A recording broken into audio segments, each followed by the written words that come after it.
Kayla, always a pleasure speaking with you. The last time I got a chance to see you was at the announcement of the Juno Awards Yeah, when they made the big announcement, and you had a individual with you who you introduced me to. yeah, That, excuse me, I had a chance to interview. You want to talk about this young superstar? yeah. So his name's Amari. He is the first artist that we signed to Kolossal because what we're doing is one artist at a time, which is it's kind of rare in the industry to see that individualized care given to artists. So we're very heavily focused on developing his career from the ground up. So he just released his second single today. So we're very proud of it, and he's just such a hard worker, and he's we're so blessed to have him on the Kolossal roster.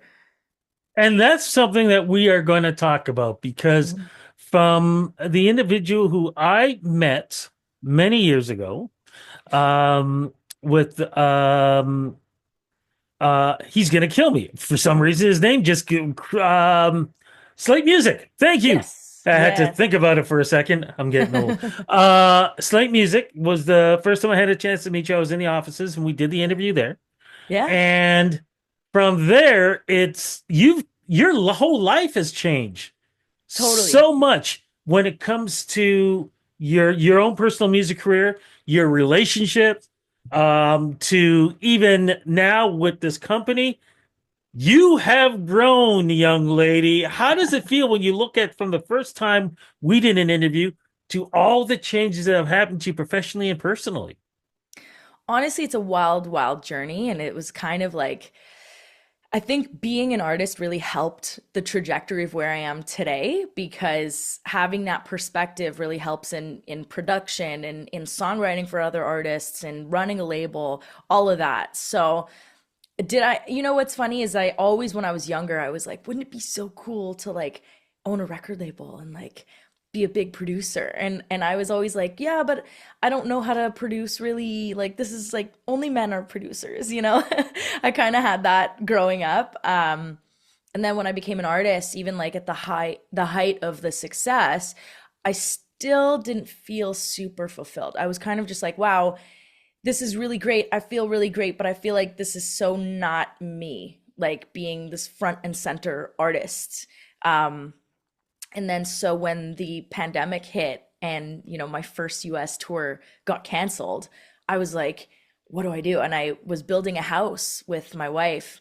So I was like, you know what? I'm going to build a studio and I'm going to learn how to produce 8 a.m. to 8 p.m. every single day. And I was just like learning the chops and learning the skills. And then I started taking sessions with artists, and it's been a snowball effect, thank God. But it's been really good. So let's get back, even though you mentioned it, what is the name of the new company and how's it representing your life today? So, company is called Kolossal Records. We have a joint partnership with Awesome Music, and it's part of the Orchard as well.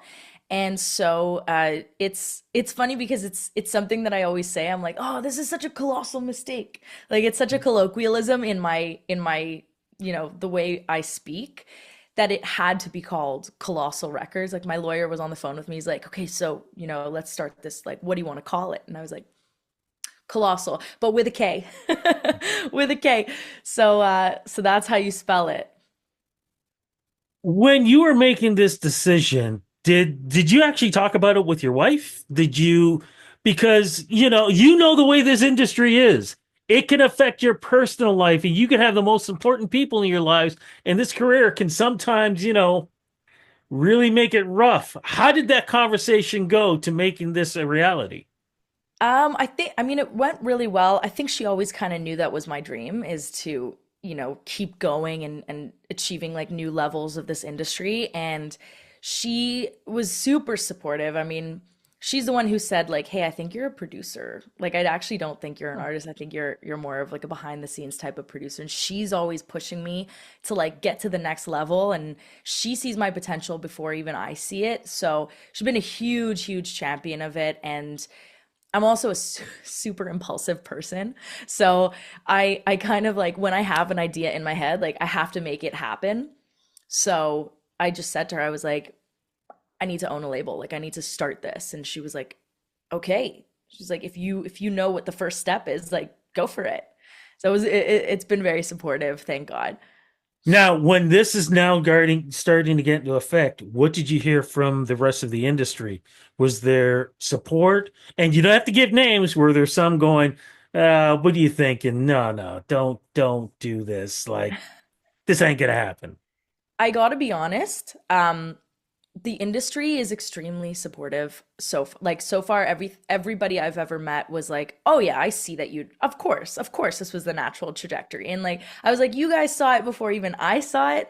But it's interesting because I have the artist side of my beginning in this career was I was an artist, so I have all these artists community, and then I'm a songwriter as well, so I'm in the songwriter community, and then I'm also a producer, so I'm in the producer community, and then I'm also now an exec, so now I'm in the exec community. So it's funny to see everybody's take on this, but everybody has been super supportive of this so far. And I had even when I first started this and I was looking for partners, I had one of the label execs, and I was super flattered to ever hear this come out of his mouth. But he goes, uh, I love what you're doing, and I want to drink the Kayla Diamond Kool-Aid. And I was like, I love that. I'm so flattered, so flattered. And do I still have imposter syndrome? Absolutely, but it feels good.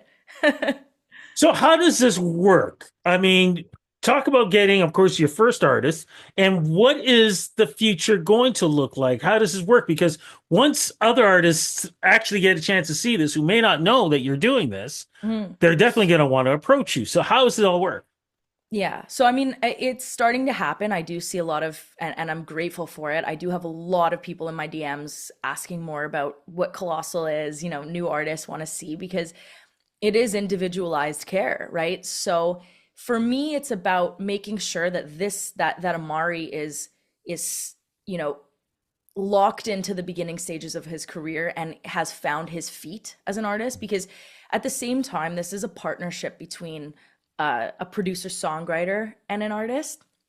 So the way I see it is like, it's not label versus artist, it is him and I are partners in this, and so we're on the come up together because Colossal's very new, right? So I'm not going to walk in and say like, "Oh, I'm a huge established label, I can make dreams come true," But we're all finding our footing at the same time. So once I think Amari and I both feel ready and that he feels stable and that the the momentum really kicks in and he's on his first tour, that's when I think I'll feel comfortable enough to sign the next act and then do the same thing with the next act. So what are you looking for? In an artist, Yeah, like good, um, like black and white. What are you black looking and for? white.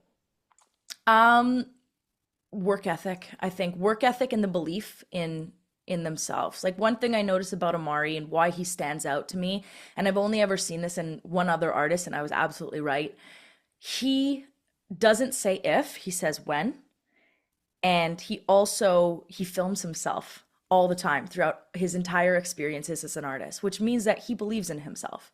And so when you believe in yourself, you're willing to bet on yourself, you're willing to take certain risks that most people wouldn't.